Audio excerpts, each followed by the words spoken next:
Welcome back to Stache Club Wrestling, episode 27 of the Stache Club Wrestling podcast. My name is John. My name is Dante. Welcome, everyone. It's good to have you. Happy to have you. Happy Thursday. Happy Friday when people listen to this, whenever. It's good to hear from you. It's good to see you. Hi, how are we? Real quick off the top, if you want to listen to this, only audio. Spotify, Apple Podcasts. We got all that. And if you could do us a huge favor, please leave a rating, leave a review. It helps us out. We're trying to get the #1 wrestling podcast. It puts food on our table. Please. It puts food on the table. Us. But with that said, there was some wrestling TV shows that aired this week, and we're going to talk about them. There definitely were a few TV shows. Yep. But more importantly, before we get too far into anything, we do have a little special announcement. Do we want to wait on it? Do we want to wait, or do we want to just bust it out now? I mean, do we want to just bust it out? It's your call. Let you make the call. I was going to do Is that when we cut? a hard okay, cut. that's when we cut. Yeah, do you want Okay, yeah, sure. Do you want to do that? I'm keeping all of it. Well, I don't have to. You have to take your sweatshirt off. I do have to take my sweatshirt off. It's the most editing the podcast is going to ever. I've never edited the podcast this much in my life. We will be having Brandy. I like that you did. It's not going to be a crazy transition. Explosion. Don't know what you're expecting me to do in editing, but we will have the first ever. Let me get my mic out of the way. Make sure you can see it. The first ever Stache Club Wrestling official T-shirt. Can you show them the back? Can you show them the back? Should I? I think you should. I'll show them. Is that in front? Can you see it? Go down a little bit. Oh yeah. Yeah, there you go. There you go. If you can't tell, it says we made it this far, because yes, we fucking did. We made it this far, and we want to make a T-shirt commemorating it. So I got the notes here. They will be available on Wednesday, May 24th. It's a drop. So limited drop. That's important. I don't know if they want us to say that, but like I'm saying it for you because it's important. Limited drop. As this is our first T-shirt run, so ClutchPoints is testing out the waters. Yep. So Wednesday, May 24th at 6 p.m. Eastern Standard Time. They'll drop on shop.clutchpoints.com. And we'll put the link in so you guys have it. Obviously, as we get closer, we'll also post it on all of our socials and everything. So we're going to make sure that you guys know the time, know when, everything. We're going to be plugging it all through the weekend and all the videos. But yeah, and I love it. I love it. Big fan. We really made sure to get good quality T-shirts. They're a nice heavyweight. I don't know the specific ounces, but they're a nice heavyweight T-shirt. You're wearing a large, right? I am wearing a large. Did you wash and dry it? Yeah, I did. I also did too. And it fits well. So we're both wearing larges for if you the sake of like if you want to know, you know what I mean. Stand up, bang. Can stretch everything for the sake of it. Yeah. I also washed and dried mine, so it shrunk up to a fit I want, just giving you all the details, making sure. So that's that. Please leave a comment if you are hyped, if you like the T-shirts, all of that. We're very, very excited. Again, that is Wednesday, May 24th at 6 p.m. Eastern Standard Time, shop.clutchpoints.com. Wow, that's a mouthful. Whew. That is a mouthful. I'll tell you what, I've low-key worn the shirt out in public a few times. Yeah. Just waiting for that one person to be like, is that the new shirt? Be like, hell yeah, it is. Would have given it to you right off my back. You're like walking down the street, just like, hey, see, wrestling fans? Anyone? SCW? Quizzes? SCW? You guys Quizzes? like made it this far? Made it this far? Made it this far? They didn't think we would. But, yeah, on sale. May 24th. Don't even know the date at that point. Just 6 p.m. 6 p.m. Yeah, I love this shirt. Yeah, me too. It's really, really comfy. But enough of us shilling our product. Enough of that. Let's get into it. Dante, how are we? How is the week? We're coming off a hot Mother's Day. It was hot on Mother's Day. It's getting pretty warm. But my week was good. Nothing crazy noteworthy. I did go to the airport. Huge. To drop my girlfriend off at like 5:30 in the morning on Friday. Had to pick her up at like 11 o'clock Monday. At night. So that's awesome. I mean that really, and then Mother's Day. Yeah, that was really the three biggest things that happened to me this weekend, to be honest with you. I'm trying to I don't know what I did Friday or Saturday. I just don't know what I did. It's just time to me. Go to a bar or chill at home. I think I must have just chilled at home because I can't. The Celtics on. Celtics were probably on one of those nights. The Celtics were on. No, they weren't on either night. They were on Thursday. Then they played on Mother's Day. Damn. Fuck. Wow. I don't know. Did I? when the Celtics aren't on, you just black out. I actually don't know what I did this weekend. Yeah. If I tried to recall, like I know I'm awful remembering like the little thing. Like if you ask me what I had for breakfast, well, I don't. No, I should say what I had for lunch because I don't really eat breakfast. Like 3 days ago, nothing. I got nothing for you. But yeah, the Celtics won on Sunday, which was massive. Won the series. They were down 3-2. Oh, but hey, I'm caught up. You're caught up. Don't you worry. And then they lost last night because they're a bunch of fucking assholes. They were killing it all game. It's the fun because I'm the most casual. Like I'm a Boston sports fan. It's like of course. Yeah, you don't watch every game, but you follow along and stuff. But it is the funniest thing to me to see on Twitter. Of just like that one game when Jason Tatum sucked and everyone's like, trade him, that fucking loser. And the next game he drops 51 points and they're like, my fucking boy Tatum. That's my guy. There's a lot of fair weather fans. Don't doubt Tatum ever. Never doubt him again. And then they lost again and they're like, what is this bum doing? Couldn't drop 51 2 games in a row. Yeah, it's very Boston fans are awful. I hate them. I hate that I'm a Boston fan, to be honest with you, because I hate being associated with other Boston fans.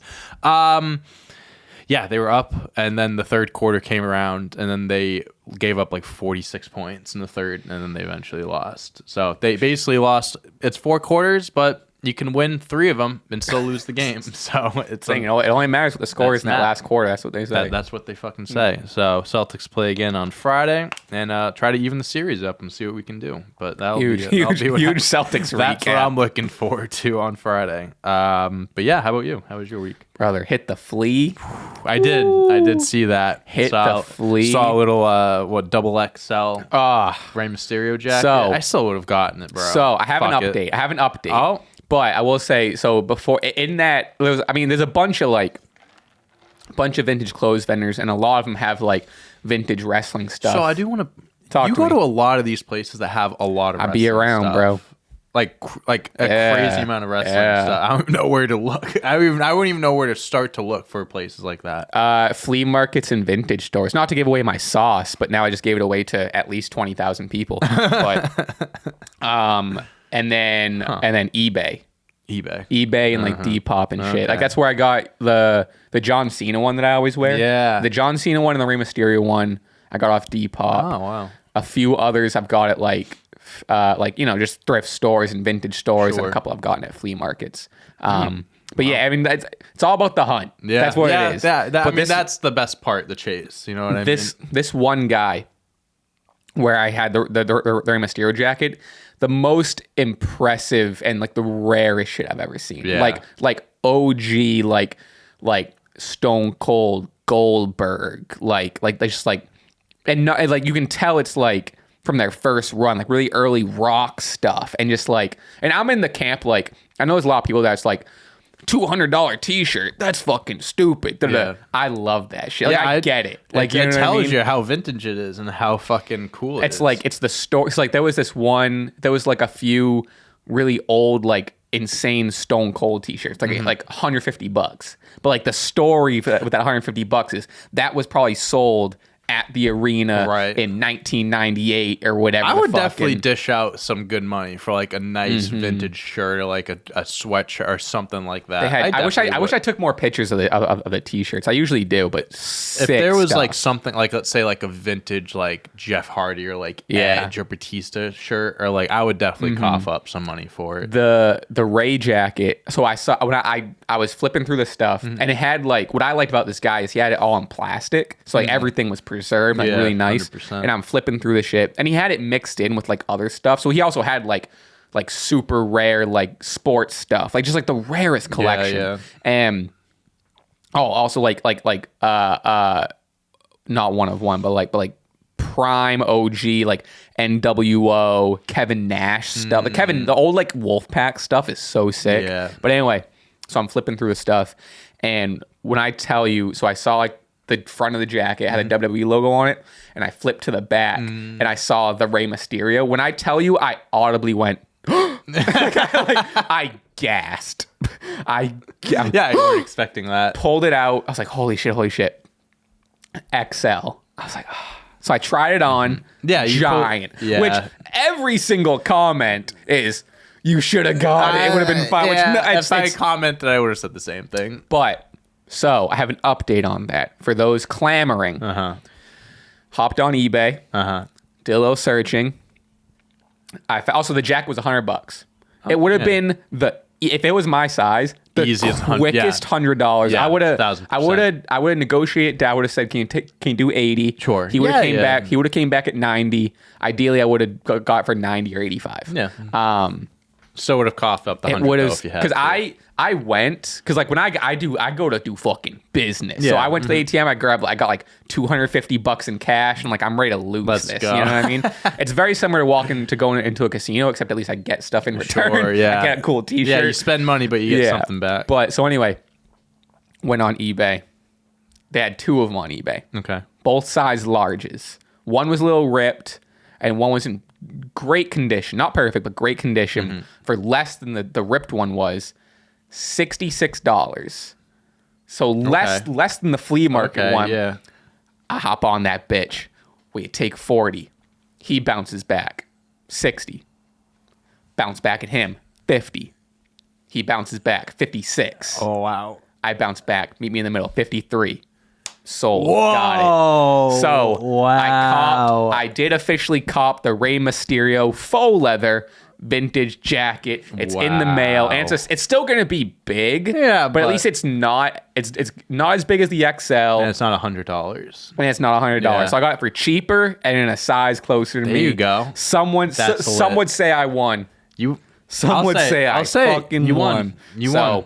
And I got the email today of like, oh, it's shipped, so That's it should be here. So perfect for the we'll summer. see it on the Perfect for the summer. A thick leather wool jacket. Perfect for 80, 85 degree weather in the summer. Walking around Boston. I'm gonna wear it to the lake. That is awesome. I'm happy you got your hands on it. That's dope. I couldn't sleep. If they had ideally medium. I like to go a little size lower in jackets, but. What are you going to do? Wear a hoodie under it. We'll be fine. But I'm very excited for that. That's awesome. So, congratulations. Dante, I just ready? remembered Thank you. what I Talk did this weekend. What'd you do? I went to the casino on Friday. Of course. Oh, that's what. Solid. Yeah. While I'm like listening to your story, I'm like, I went to the casino. Because you mentioned the casino. So I'm like, oh, that's what I did this weekend. That's funny. I went on Friday. Yep. Okay. So what do you say? Let's talk. We dive into the week of wrestling here. Let's dive right into it.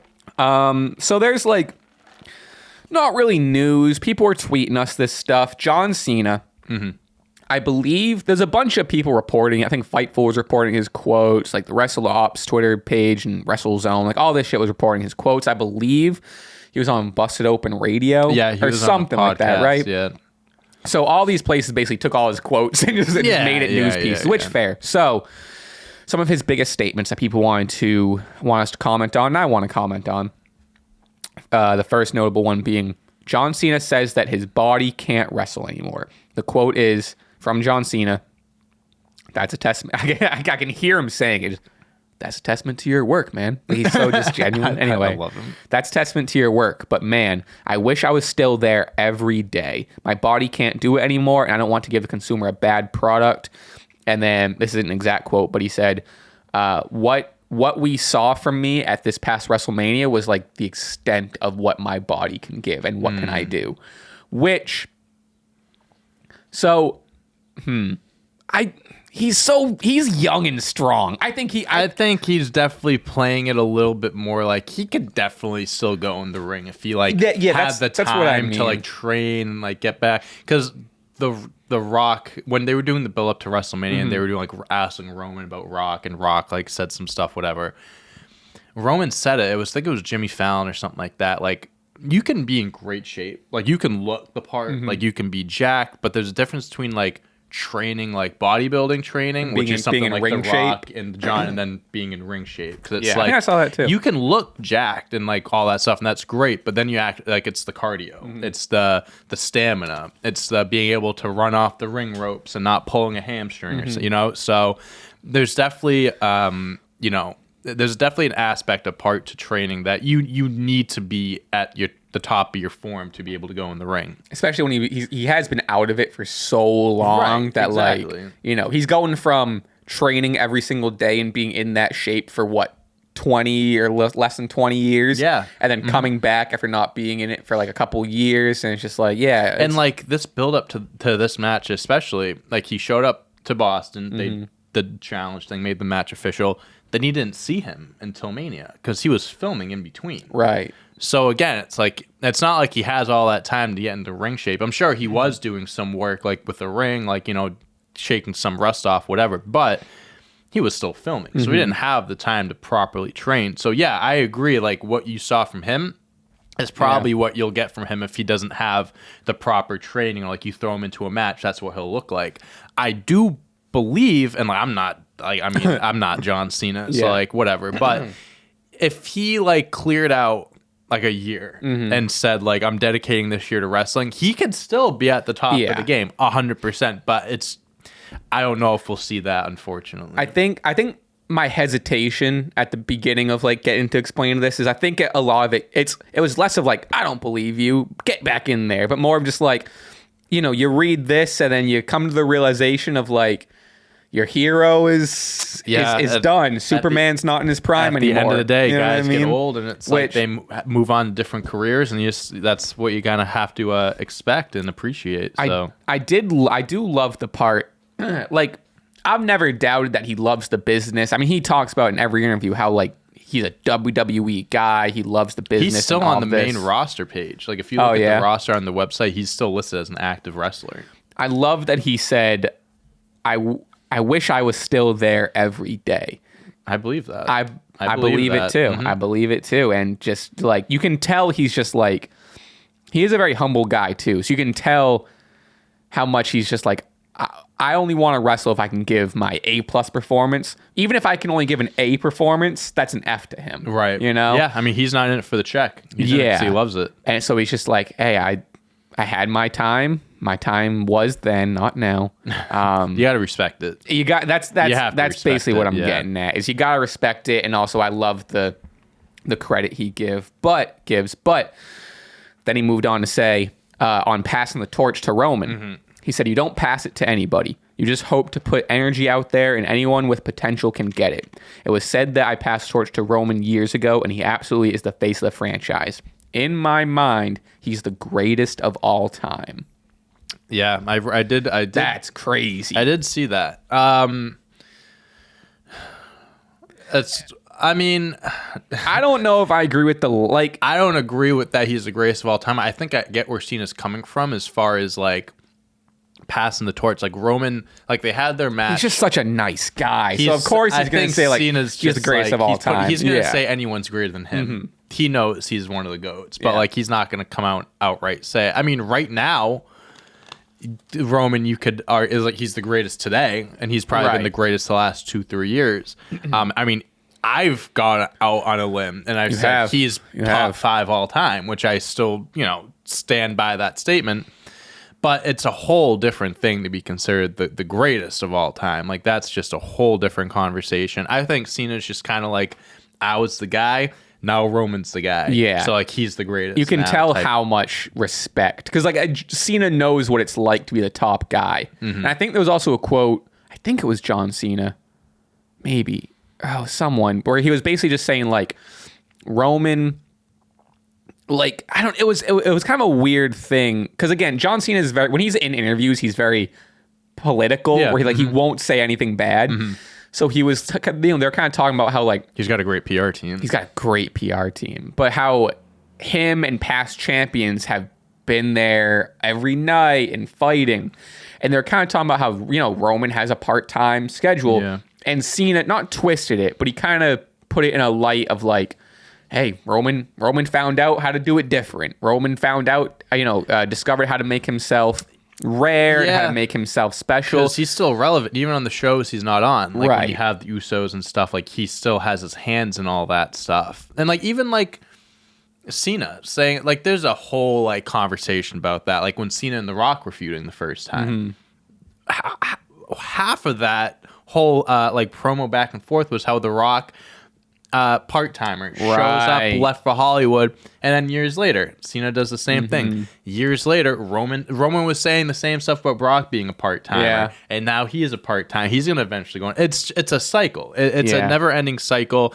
Roman Reigns did find a new way to make... Do I like it? Not necessarily. Agreed. But he found a way to make the whole part-time thing feel less part-timey.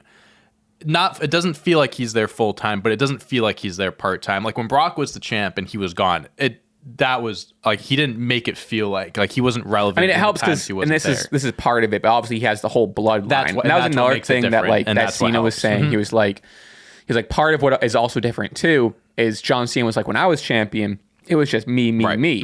But when Roman's champion, Roman's the top guy. He also is pushing up to the same level as everyone in the bloodline, Sammy KO. Yeah, and he was saying stuff. Like too, when you're able to be good enough to elevate your opponent as much as Roman does, because every match Roman has, like it's a spectacle. It's a big deal. He raises the popularity of his opponent, whoever it may be. Not a lot of guys can do that. No, and even like if you look at, I mean, granted, because he was there on every pay-per-view, but like, the regular John Cena versus Randy Orton on a Money in the Bank show or whatever. 30th match. Right. Yeah. That's, people are going to tune in. It's the big main event, but it's not like it's not the big spectacle that like the Roman Reigns title defense is now. And he makes most of his title defenses feel like you have to watch. Right. That's what I mean. 100%. And that's what, going back to you were saying, like that's what makes Roman special and makes him different is that he has the bloodline. Like he's able to, he worked around the system. You can be a part-timer but still be relevant because you have Paul Heyman, the Usos, Solo is slowly becoming like a pretty big he's his like number deal. 2 at this point. Like he's becoming a big deal.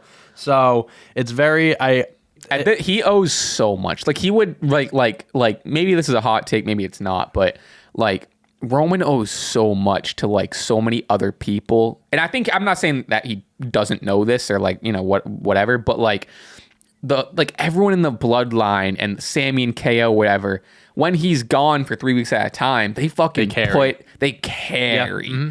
And it's like, I don't know. You can say that's a good thing or a bad thing. On one side, like, Roman's not showing up on TV, so he has other people hold his name up for him. But on the other side of the coin, it's like we were saying, like he makes these other people just as popular as him, and also it's a group effort, and maybe that's better than the single effort. So it's like there's two sides. Yeah, to it. I think it tells you a lot about the other guys that are there, like the Usos, Solo, like how good they've become and how like trustworthy they are, like carrying a big storyline. And two, like with the whole like part-time thing, like it's a good thing and it's a bad thing. It's a bad thing because your top guy, your world champion, isn't on weekly television. But the good thing is the whole spectacle thing, like I was talking about. Not even title defenses, even when he's just on a show. So like what I say to that, he was on SmackDown this last week. I was this was before the casino, so I'm watching. Now I remember everything so clearly. I was like kind of watching in and out, but I was watching others. I think I was watching the basketball game or whatever. As soon as I go on Twitter and I say Roman Reigns coming out, I switched over, put the volume up, and I watched the full segment because since he's not around a lot and he is on, it's a big deal. So that's crazy how he's able to pull that off. Because like when Brock Lesnar was kind of like alluding back to this, he'd show up and people wouldn't feel the same way. They'd start booing him and they'd be like, "Oh, you finally started to show up."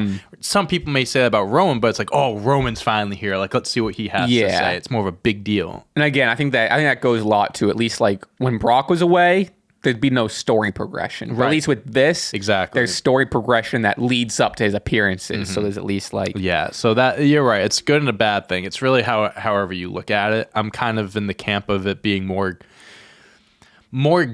good than bad just because he's pulling off the part-time. So if it was sucking, I'd be like, this is a disaster. This shouldn't, whatever. I mean, would I still like to him show up more than once a month? Of course. Yeah, absolutely. But listen, if I was in his position, I'd probably be doing the same thing. You know how much money he's making to show up twice a month and have one and not match even every wrestle. 2 match. He's had a promo That's what I'm on. saying. You have one match every 2 months. That's fucking who like.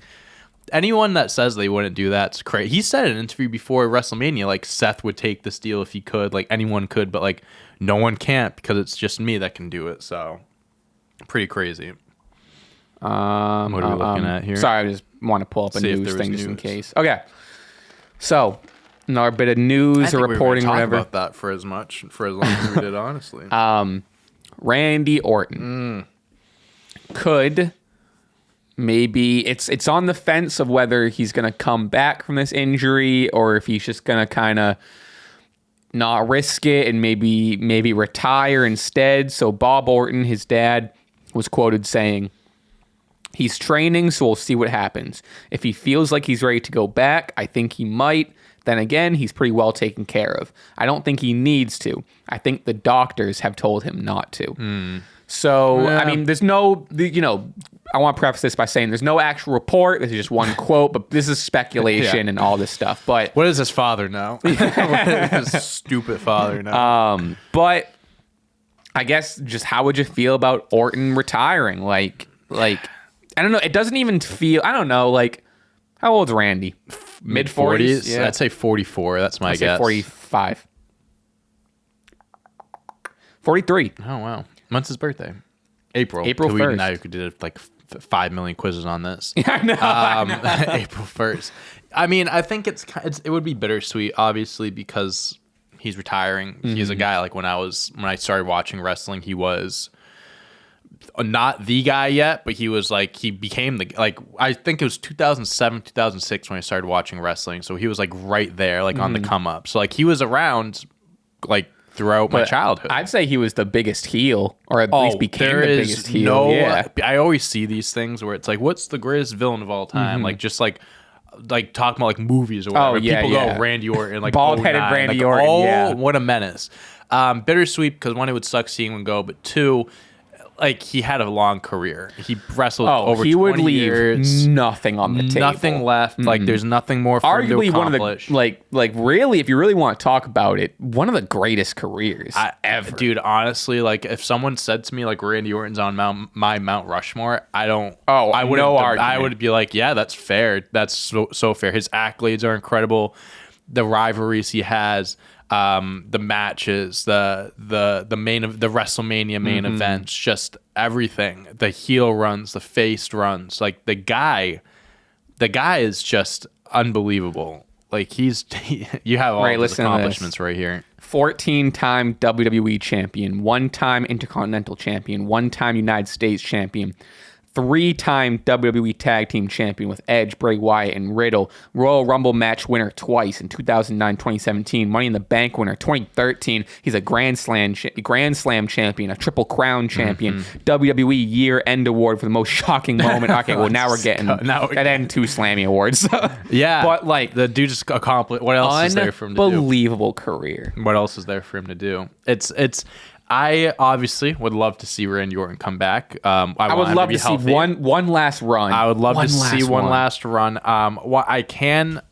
What makes me nervous is that one random episode or whatever, he's gonna like randomly come out, or they'll make the announcement. Randy Orton's gonna come back, and it's gonna make an announcement, and it's either gonna be like retiring, or he's gonna do like a fake retirement, come back, or say he's coming back. And I'm terrified of what he's gonna say. Yeah, I want him. Remember the Adam Cole segment on AEW when he was like all emotional, and he's like, I forget what the quote was, but he's like I feel bad, or I'm nervous or something like that, but not for me, for everyone in that locker room. Because Adam Cole is like, if he pulls some shit like that, I mean, I'd go crazy. I want him to be healthy. Obviously, if it's as bad as it is, he's been out over a year. Mm-hmm. Definitely need to put yourself first there, especially like a back injury. Like you don't want to be dealing with that shit the rest of your life. And especially, like, I mean, his move is landing on his back. That was the biggest thing. Like, if he comes back, I'm assuming the RKO is like not really going to be used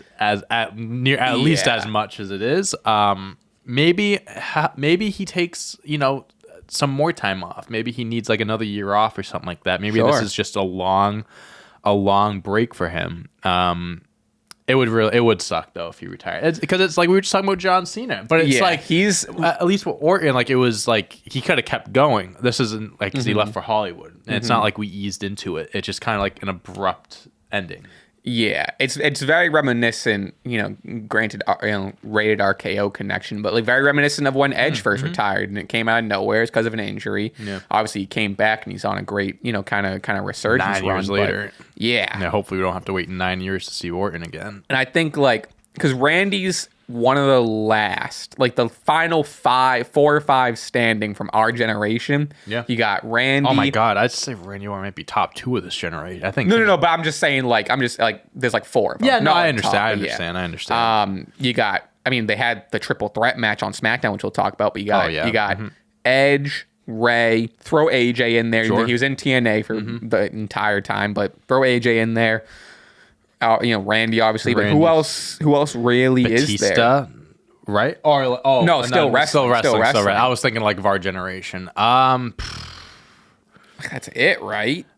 Yeah, unless I thought Shelton Benjamin. He's active, but he's not still wrestling. That's fair though. That. That's fair. Shelton. But yeah, even then, I'm sure there's 1 or 2 that we're not thinking of. But would we count a Sheamus? Sure, he was late. He's on the cusp. He's on the cusp. Very he's on the cusp. On the cusp.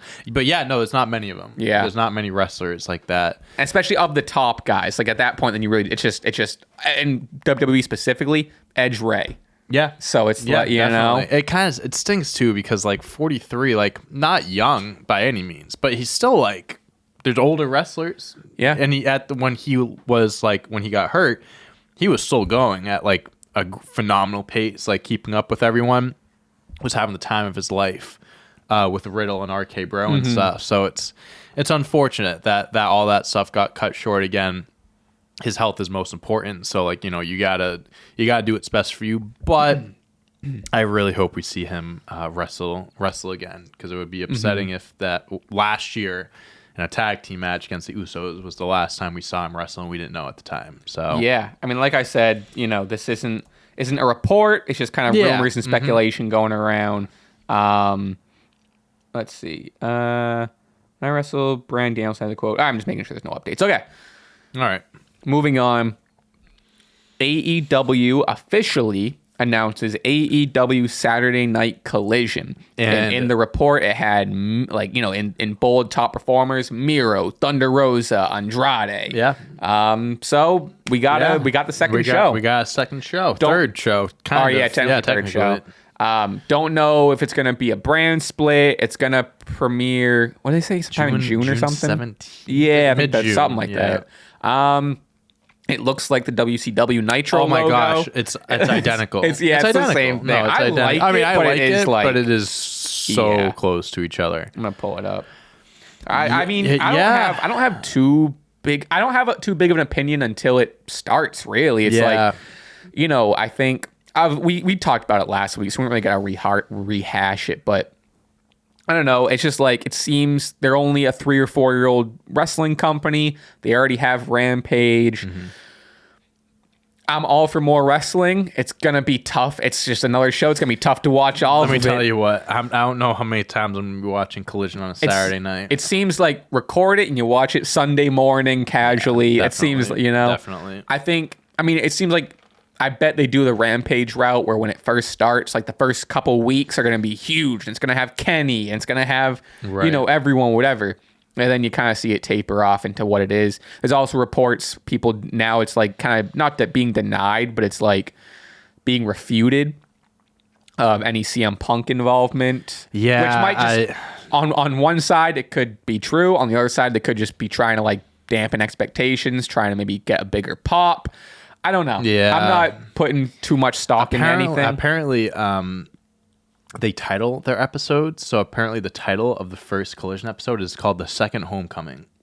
Oh, which they're going to title it like a TV show? That's funny. That's how Lucha Underground did it. Because they titled the show that CM Punk came back. They don't do it for every episode, but the one where CM Punk actually returned to AEW. They called it something. The Last Dance or like something like that, maybe, or some shit. Oh, do you mean like it's going to be like a Winter is Coming title? No, or they're but naming every episode like an episode? I don't think they're naming every episode, but like, for example, when the CM Punk, when he debuted in AEW, they called it The Last Dance. But it wasn't like the show wasn't called. It wasn't like AEW Dynamite, The Last Dance. Like, it was just like that was the title of the episode. So the title of this episode is The Second Homecoming, which people obviously allude to CM Punk, the second coming, like whatever, come back to AEW. And like he went on like this little rant on Instagram. I don't know if you saw. Oh, really? No. Oh yeah, he was popping off on. Really? Oh yeah. Big about time. What? Some wrestling journalist that was saying stuff about him, and he just kind of like, it was trending. Hold on, it came out yesterday. So CM Punk. I feel like he's always posting on stories. So apparently there's still like bad blood between him and some people. Like he posted a video saying like, you don't know me, you don't know anybody else, so go touch grass. What, dude? Brian Alvarez, I think the guy's name was. I wish there was the full quote so I don't have to watch video. But yeah, he posted like something on like he posted this on Instagram. Look, everyone, Brian Alvarez doesn't like it when misinformed internet trolls make up rumors about him, so please stop making up rumors. Blah, blah, blah, clicks, blah, blah, blah. Yeah, what the fuck? I don't know. Yeah, he was just going off, and he like posted videos saying stuff. He's gotta get off the internet for a little bit. He definitely likes getting involved in a lot of social media back and forth and stuff. But yeah, I don't know. I mean, I also this whole thing, like they were gonna make the big announcement on AEW. And they didn't because the TV press release. Oh, yeah. So I was thinking, I'm like, wait, so is this that what they announced? Yeah, ruined it. So I was like, so this obviously was supposed to be the announcement, or they're still doing the announcement. It's going to be like, oh, CM Punk's be on the show, but they just got rid of the announcement in general on the show, I guess, because I don't think he... No, they did it, but he said Tony Khan went on and he was just like, as first reported by... Yeah, he did, but like it wasn't like breaking news or anything. Yeah. So that kind of threw me off, but... I mean, sure. I mean, again, it's a Saturday night. 9 times out of 10, I'm probably not going to be around to watch it. But if I get the chance to, I'll definitely try. I said, it's definitely going to be a Sunday morning while I'm doing the Wordle. You watch Collision. Get your Sunday morning coffee. Is it going to be 2 hours? I think so. Probably 2 hours. 8 o'clock it starts, so 8 to 9, 8 to 10, probably 8 to 10. Saturday's a tough time. I don't know why. I mean, I guess they're trying to do like a whole Saturday night main event type of thing like they used to do years ago, but that was also like back in the 80s and 90s. So. It's also like, what else can they do? Like, obviously, Monday's Raw, Tuesday is the day before Dynamite, Wednesday's Dynamite, Thursday's the day after Dynamite. The only other day you could do. And then Friday's SmackDown, Sundays are pay-per-views. But what are they going to do when, like, maybe AEW is just going to have pay-per-views on Sundays? And then, if there's a WWE pay-per-view on Saturday, they're just competing. They're going head-to-head with it, I guess. Unless they, like, move it up, be like, oh, special start time, 6 o'clock instead of 8, so you don't have to go head-to-head with the pay-per-view. I don't know. It's going to be interesting to see how it unfolds, but other than that, I don't have much to say other than just, like, I'm going to see what happens. Yeah, I'm very interested to see what they do with, like, the brand stuff, like splitting people and what the rosters are going to look like. All right, let's get into it. Let's dive in. Going over beats here. A lot of skippable stuff, but a lot of not skippable stuff. But AJ plows his way through the tournament.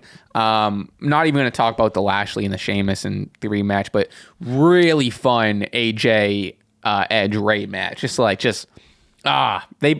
put on a show. They did. They really did. I was really pushing for Edge to win this. I'm not gonna lie. AJ Seth is gonna be amazing, but there was this whole thing built around Edge put out this video on social media. I saw that.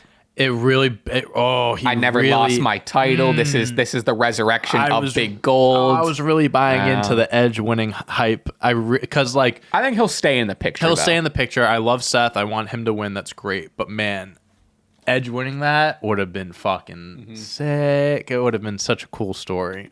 But yeah, awesome match. AJ Styles won that match and he beat Bobby Lashley one-on-one later in the night. AJ Seth. It's going to be a good AJ one. Seth at Night Champions. Kind of going ahead, but you know how on Raw they had like the video packages for like Seth and stuff, kind of hyping up the match. Yeah, they like I think they did it twice during the show. So the reason why Seth wasn't on the show this week because he is filming for the new Captain America movie.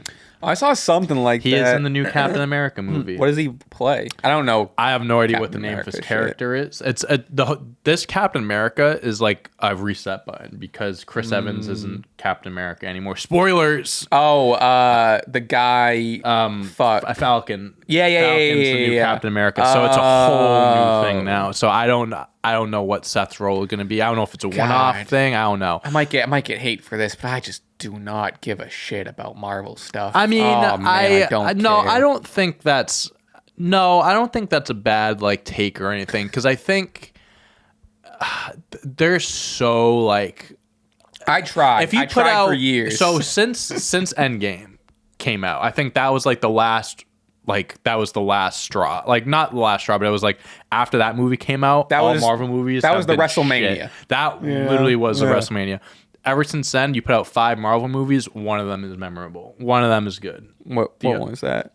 No, I'm just saying, like, if you put out... Oh, I thought you had one specific. No. Well, there have been a few of them, but, like, most of them haven't been that great. Like, Guardians of the Galaxy 3 just came out. Loved that Not movie. a Guardians fan. I was a fan of it. But, like, that was the best Marvel movie. They've probably come out since Endgame, which was 2018, 2019. Like, it was the best Marvel movie. That gets a big bump because Batista's in it.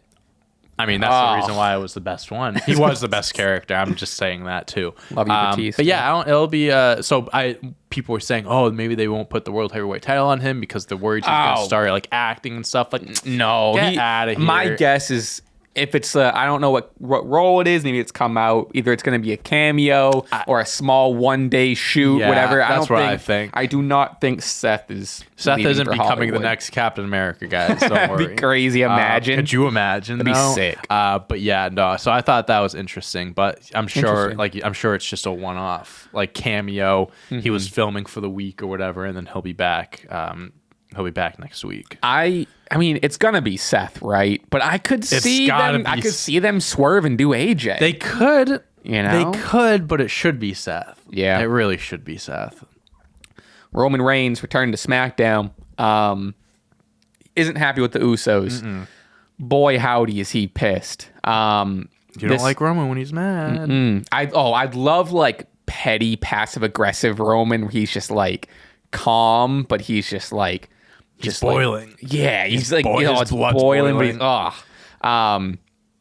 long story short, the Usos failed to get the titles and blah, blah. And he said that Night of Champions, the tag titles are going to get brought back to the Bloodline, but instead it's going to be Solo and himself competing for the tag team champions. And they're going to dedicate this match, which is one of the reasons why he was mad at the Usos, because they dedicated the match to him and they lost, blah, blah, blah. I'm not a tag team. Yeah, he was also like, I'm not a tag team wrestler. He was so funny. So funny. But that match will be dedicated on behalf of Roman to the greatest tag team of all time. He looks to the Usos, the Wild Samoans. Oh, just absolute twist the dagger. Yeah, why don't you? Absolute dagger. So this is the funniest fucking thing that Roman is going after the tag team titles. It is so hilarious, and I hope he wins. I want Roman to hold 4 belts. That's so bad. At this point, fuck it. I'm have fun. I'm steering more into the meme, and it's just for fun. I want him to hold every fucking title. Holding up both, you have them on your shoulders, 2 on the side. Did you see? I tweeted something, and someone tweeted me a picture. You can keep. It's gonna take me a second to talk about it, but go ahead. I get it. Like, should Roman and Solo win? They don't have to, because you can extend the story either way. Like, you can have Roman Solo winning. They're the tag champs. Now it's just like, we can do what you can't do. We're the greatest tag team of all time. Like, we're the champs, blah, blah, blah. Or Roman and Solo can lose. Maybe the Usos come down to the ring and they're like, here's the picture. Look at him with every fucking title and the Money in the Bank and the crown. One pay-per-view at a time, baby. And he has a Slammy award. He has every single you have to have the Slammy award. It could be like they're about to win, the Usos come down, like some funny, but they try to help and they fuck up, so then they lose, and it's like it was the Usos' fault. You can do There's gonna be shenanigans, but man, just the image of Roman with 4 belts is just, there's something about it. There's something about it that I love, and it's like, well, we're not going to have tag team champions anymore because those are going to be fuck it. They're gonna, I don't care at anymore. this point, fuck dude. it. I just want the image of Roman with 4 belts, just that. Even if it's only for a week and they lose it like on Smack, well, I'm fine with it. I just want to see Roman with 4 belts. It's gotta be like. What's nice too is like even like Sammy was quoted like outside of WWE, where he was saying like this is a few weeks ago, but he said my involvement or my role in the Bloodline story, my chapter is over. He's like I hope people enjoyed it, but like it's over. Like they're moving on from me, whatever. So it's great to see like Sammy and Kevin. I mean, they've still been around it with their feud with the Usos and blah blah, but like. I mean, just underrated thing that people aren't talking about is we're gonna get Sammy and Roman again. Yeah, and then you get the Kevin and Roman rematch also, and just like I'm glad that Sammy and KO, and especially Sammy, are still gonna be heavily involved, and especially to the point where again, Sammy's gonna be toe to toe with Roman again, and it's like. If he hits a fucking haluva kick and pins him, or who knows? If Roman got pinned, that would be who nuts. knows. But realistically, especially if it's at Night of Champions, like you said, I imagine it's going to be a shenanigans finish. Solo takes the pin, some sort of disqualification thing. Sure. Mm-hmm. Something's going to happen. What I imagine is, what I really think is going to happen is the Usos are going to come down, try to help out. They're going to distract Solo, Roman, whatever, and then they're going to pin Solo. That's what I think is going to happen. Again, I'm bought into the meme. I would love to see Roman have 4 belts, but I don't know if that's what WWE is going to do. It's going to be interesting if it main events, which it has to. This card is like shaping up to be pretty good. So they also Becky Lynch challenged Trish at Night of Champions, so that match will probably happen at Night of Champions too. The only thing is if the tag titles match main events. It's like how much tomfoolery can you have, right? Where it just ends on a sour note of just like, Seth Rollins and AJ should definitely main event the show. For the new belt, it should main event the show. If you're trying to make a big deal out of the belt, you got to have it main event. That would be stupid if not, honestly. And then have the tag match either open or second to last. Ooh, I can see them opening it with that. Yeah. Interesting. Cody and Brock, it's still listed as a singles match. They gotta change that. Oh yeah, because it's like it's just a Street Fighter some shit, right? I don't know. I think it's still like I don't think Wikipedia is wrong. I think it is like a singles match, like listed as, but they need to make an announcement or something, be like, oh no, it's. I think they'll end up San Juan street fight. Yeah, San Juan street fight in Saudi Arabia. That's so funny. But yeah, it'll be. I'm bought in. I'm very interested to see what they do here. Moving over to Raw. Again, a lot of just kind of some random stuff, but Shinsuke Nakamura defeats The Miz. Only real reason I have this to even talk about is Shinsuke came back. Feels like a big deal. He's felt like bigger than he has in years. He's getting TV time. Right. Yeah. They just, especially after the tournament, it almost feels like, okay, now what do we do with Shin? They put him up against The Miz. Unfortunately, The Miz has been sucking ass. Like sucking ass. I'm a Miz defender. I love The Miz. I think he's so underrated. Like that Intercontinental title run a few years ago was like one of the best IC runs ever. Definitely. Like he's improved so much in the ring. I think they're not utilizing The Miz like they should. Yeah, I think I hope it's not permanent, but they've definitely using him as like old veteran that can put people over. He can eat losses and still be relevant because he's The Miz. I mean, especially him hosting Mania. You gotta give him some wins, bro. Put some wins under his belt. Because if you keep running, it's not like he's not on the same level as like a Seth Rollins, where like Rollins could literally lose every major feud he was in for 1 year and still be fine, like a main eventer.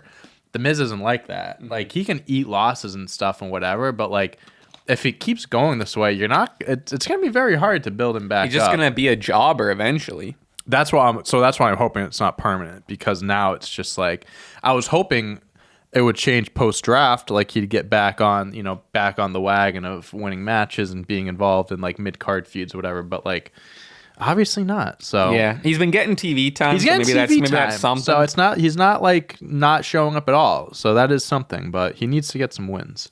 Mustafa Ali wins the number 1 contenders battle royal for the to challenge for the IC title against Gunther at Night of Champions. I'm fine with it. Cool. Mustafa Ali is a great wrestler. Oh, he's great. He's great. So he's gonna get the shit kicked out of him, and he's not gonna win. Well, someone mentioned too, which I definitely agree. Like if you look back at Gunther versus AJ or versus Ray, he has bangers with these smaller guys. Oh yeah. So I think this is gonna be a fun match. I don't know if it's gonna be. I'm not expecting match of the night. No.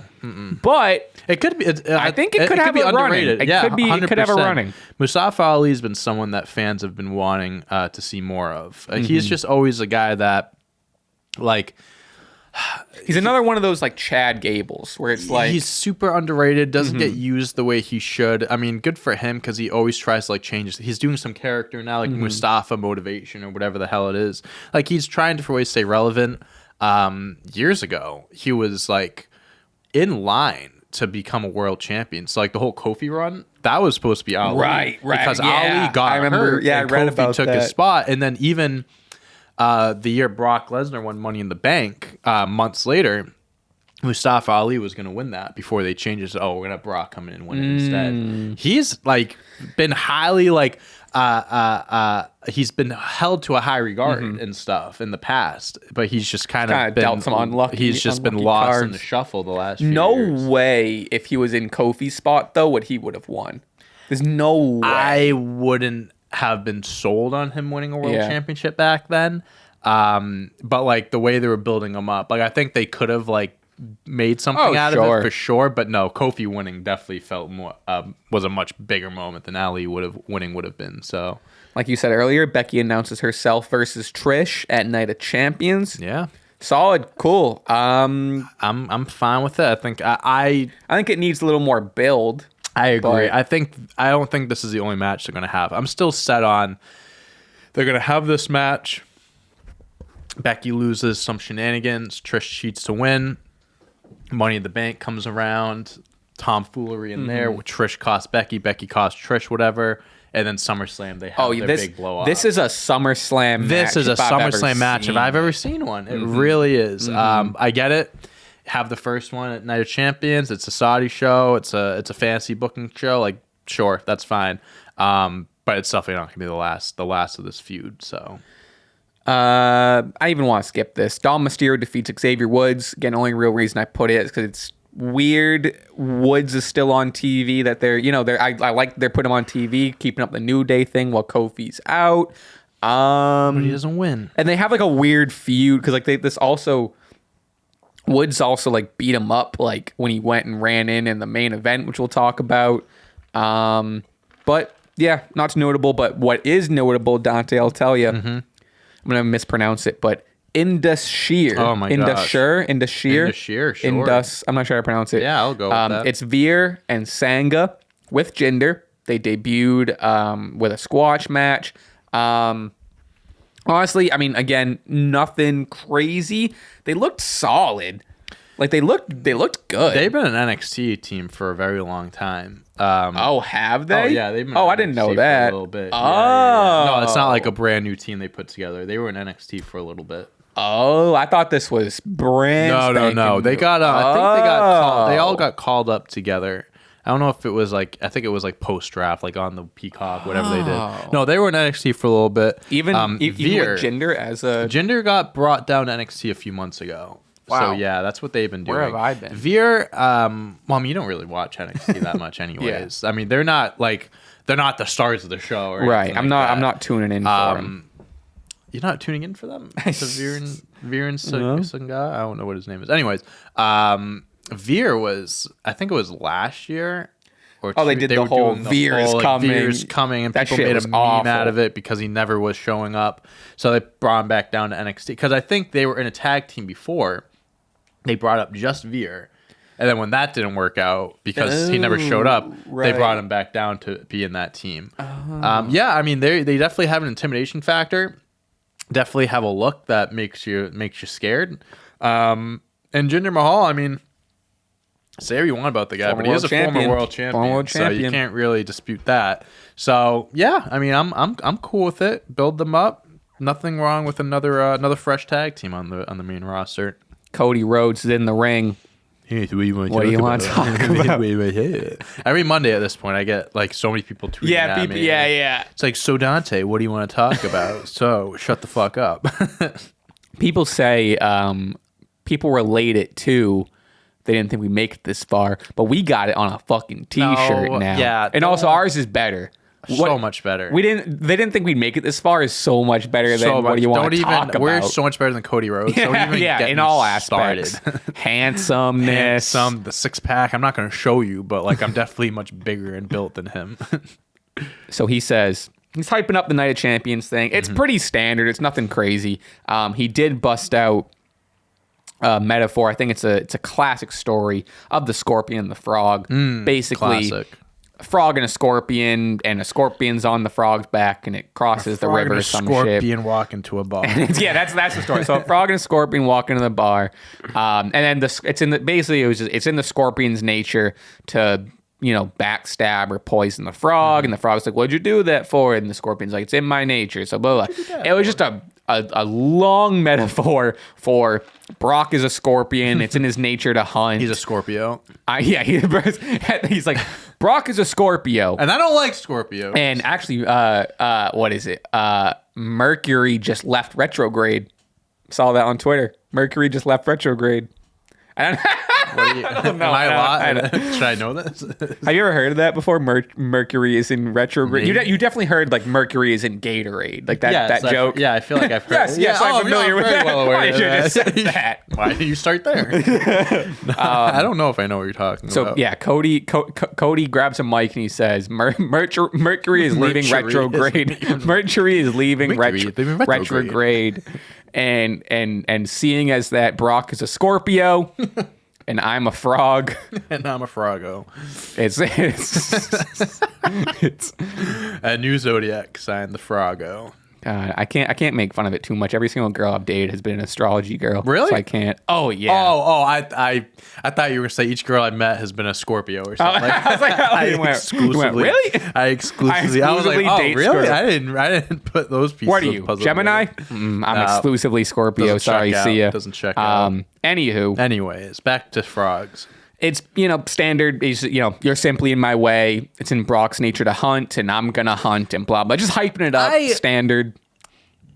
So, I don't want to come off as negative or anything like that, because I feel like some people might get mad at me for saying this. I feel like, and like, it's fine, because the promos are good and everything, but I feel like for this feud, he just like kind of like recycles promos. They're pretty cookie cutter. They're pretty cookie a little bit, like adds a different like Scorpion and the Frog. That's new. I mean, that's something different. But I feel like a lot of these back and forth, not even back and forth, just promos about Brock Lesnar about the same thing. Just change it up a little bit every week. But like he kills it. So, that's like, the thing, because they're all great. Yeah. But it gets to a point where if you just get great Cody promo, great Cody promo, you need a fantastic one right, because they're all, and if like, anyone else did these promos, it'd be like, holy shit, that was like a banger of a promo. But because it's Cody. Yeah, I mean, next week is the last Raw before the before Night of Champions, so I'm sure we'll get a face-to-face. I'm sure Cody will start calling him a coward instead of a cowboy again. You're only a Scorpio. You're only a Scorpio, and you're a coward. You coward Scorpio. I don't know. I feel like between that and the Brock's a Cancer. Wow, good for him. That makes a lot of sense. Shut the fuck up. Oh my god, it all makes sense now. Cody. He's a Cancer. Imagine this sounds like a quiz to me. I'm gonna guess the wrestler by their astrology. Taurus. Also a Cancer. We're getting Cancer versus Cancer. That's why they're That's why they're butting heads. That's why they're butting heads so much. They're so compatible. Wow. They're very compatible with each other. No wonder why they want to fight so much. Wow. Good for them. That's cute. So Brock is Brock's a July Cancer. I'm a June Cancer. Yeah, you're end of June. Oh yeah, you also are a Cancer. You should be in this feud. I know. And Cody Rhodes is, wow, Cody Rhodes' birthday is June 30th, 2 days after mine. Oh wow, happy. He's a June Cancer versus July Cancer. Wow, that's gonna be a showdown. Why aren't they just hyping the matchup? Why aren't they building it? Cancer versus Cancer, June 30th versus July 12th. That's what the tagline should be, honestly. I'd get a ticket. He's a Gemini. I was just, I thought of it halfway. I was like, wait, you say, yeah, that's why I stopped typing. Happy early birthday, Roman. I was typing Roman Reigns and I stopped. So yeah, interesting stuff. They're both cancers. Let's do one more. One more. Okay. Seth versus AJ. Oh no, he's a Gemini because he has a similar birthday as me. Oh really? It's like 3 days after mine, I think. But there's like a cusp sometimes. Okay, Gemini. Yeah, it's early Gemini. I can feel people. Taurus. Give me Taurus. Capricorn. I'm gonna say Capricorn. Also Gemini versus Gemini. Wait, when's his birthday? When is his birthday? This is too much. No way. June 2nd. So we got a late May, early June. Let's go, baby. You're telling me at Night of Champions we're gonna have Gemini versus Gemini and Cancer versus Cancer? What did we do to this? And separate months? Wow. We gotta run one more. We gotta run one more than Becky and Trish. Becky and Trish. I don't know either of their birthdays. So yeah, I love how it's already coming up. Becky Lynch Aquarius. Okay, what's Aquarius though? When's that? Let's look up her birthday. January 30th. Okay, so we have a January Aquarius. I'll shit myself if I see Trish Stratus. God, doesn't pop up instantly. Sagittarius, but that's a classic matchup. Honestly, pretty close. They're right next to each other because December. Sagittarius comes before whatever the fuck that is. Aquarius, I think it was. December 18th, yeah, so December that's versus wild. Could you imagine? We were so close. We were pretty damn close. So close. This is crazy. This awesome. Is what you tune in. This Stache Club Wrestling Podcast. We do the research for you guys, so we come at you. We're not afraid to do the hard hitting. Wow.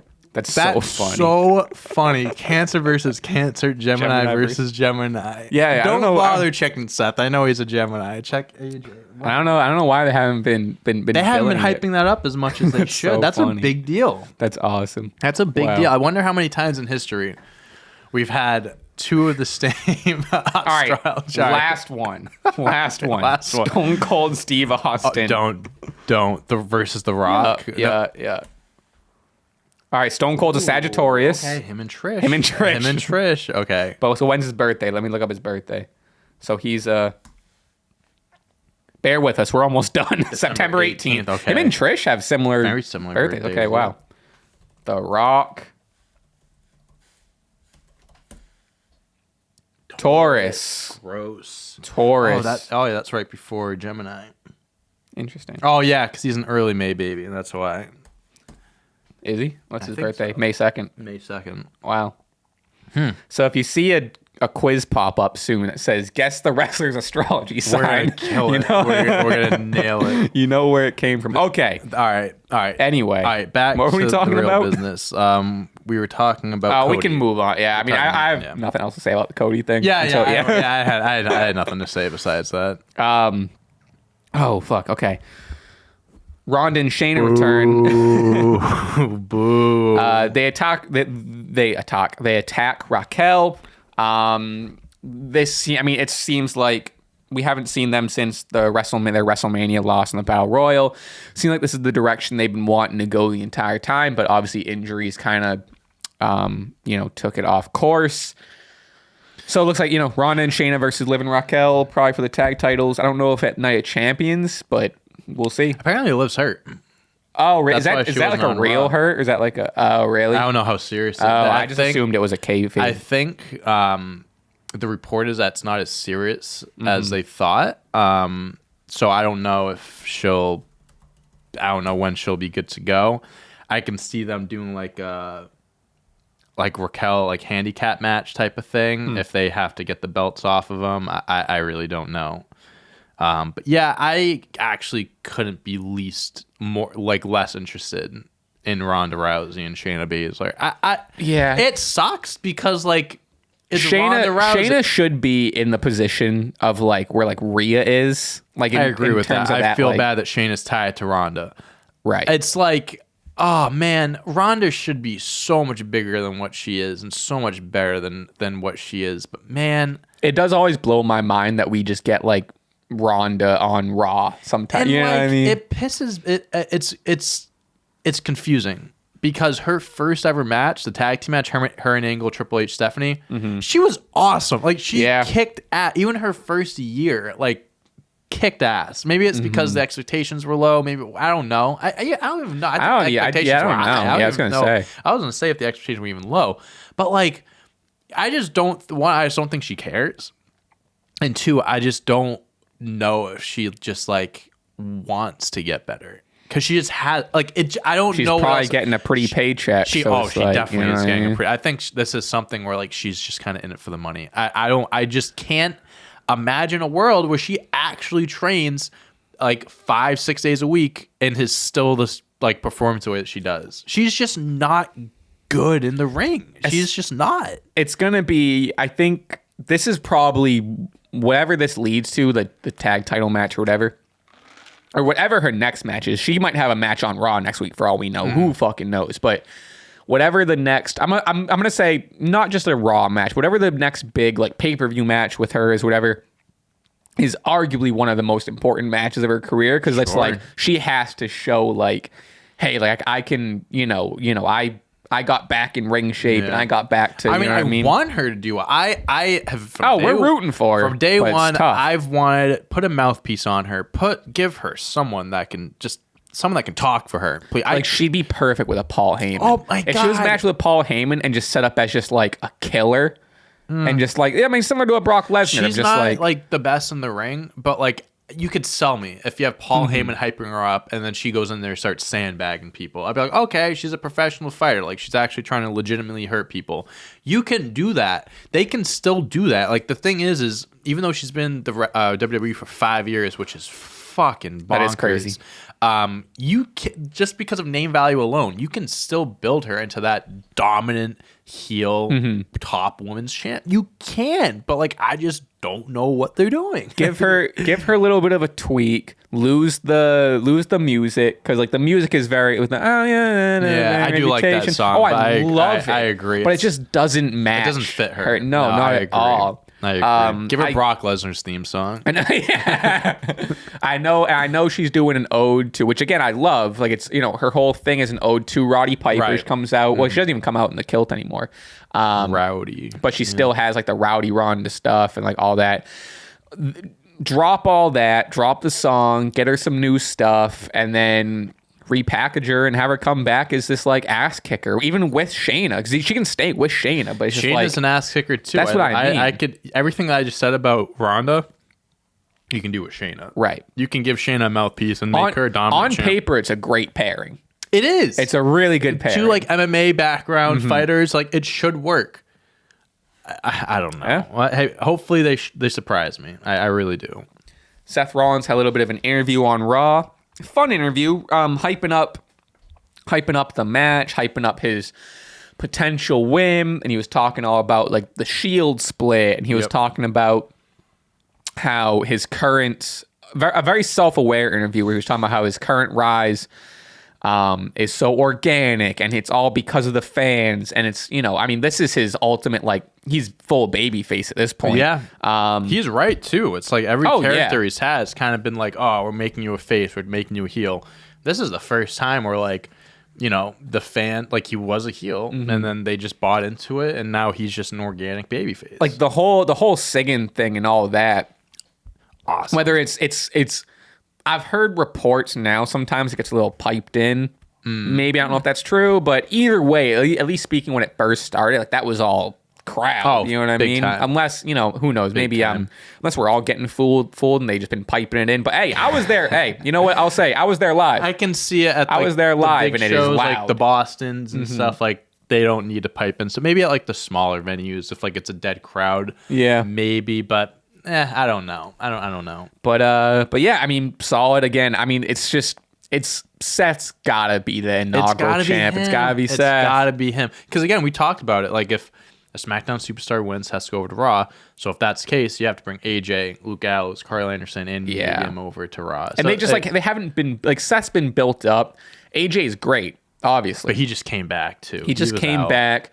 I'm not an OC fan. It's just like. I'm all for AJ getting a world title match and 1,000% a run at some point. I just don't think this is the one. I really hope this title, again, not to beat a dead horse, we talk about it all the time, but like I really hope this leads to AJ run, a Shin run, LA Knight run. Yeah. Even be cool to see like, I don't know who else, like some mid card guys. Like I mean, Drew will probably win it. Like, not that Drew's mid card, but you know what I'm saying. Gable. Oh Chad, like that's what. Yeah, exactly. Those type of guys. Dirty things.